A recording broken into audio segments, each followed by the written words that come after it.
Alors bonjour et bienvenue à l'item 2.8. On va apprendre à équilibrer une demi-équation redox.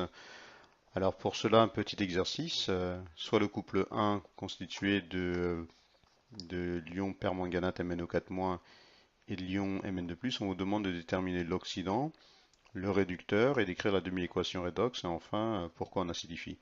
Alors je pense que 5 minutes pour faire cet exercice me paraît très honnête.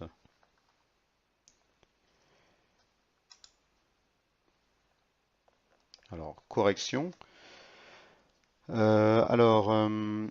L'oxydant, vous devez savoir qu'il s'écrit toujours à gauche dans un couple redox. Donc ça me fait MnO4-, c'est mon oxydant.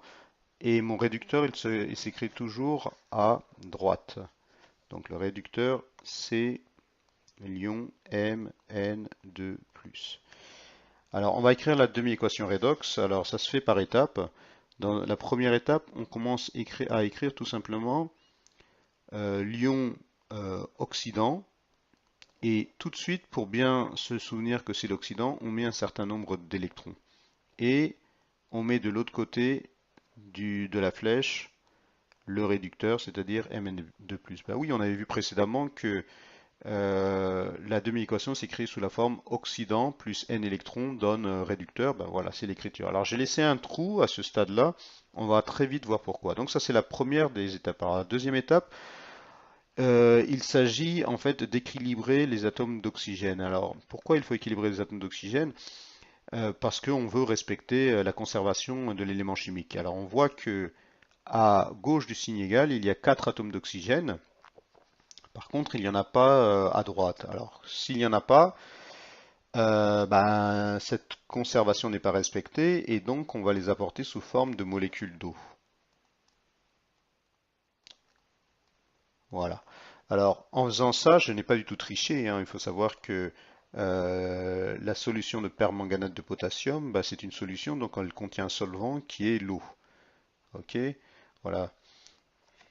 Et donc ça, alors en faisant ça, j'ai toujours pas fini parce que j'ai 4 atomes d'oxygène à gauche, j'en ai que un à droite, donc il va falloir écrire 4 molécules d'eau. Ainsi, j'ai 4 fois 1, 4 atomes d'oxygène à droite et 4 atomes d'oxygène à gauche.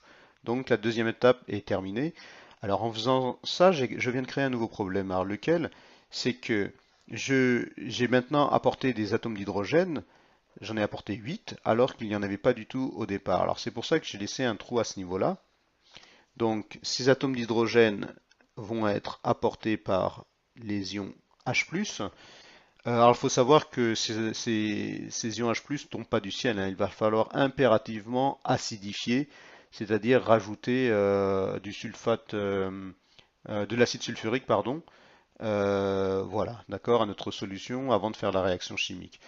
Alors, puisque j'ai 4 fois 2 atomes d'hydrogène, c'est-à-dire 8 atomes d'hydrogène à droite, je vais donc rajouter un 8 à gauche. Et maintenant, je suis équilibré en termes atomiques. Par contre, je ne suis pas équilibré en termes de charge.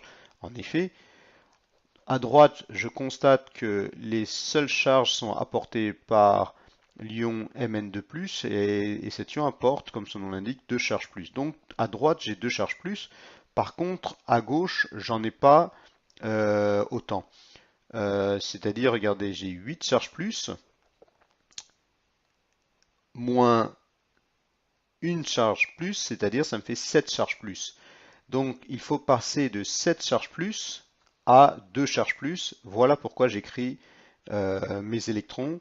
Il va falloir donc mettre un certain nombre d'électrons pour passer, je répète, de 7 plus à 2 plus. Naturellement, il faut rajouter 5 électrons qui apportent donc des charges négatives.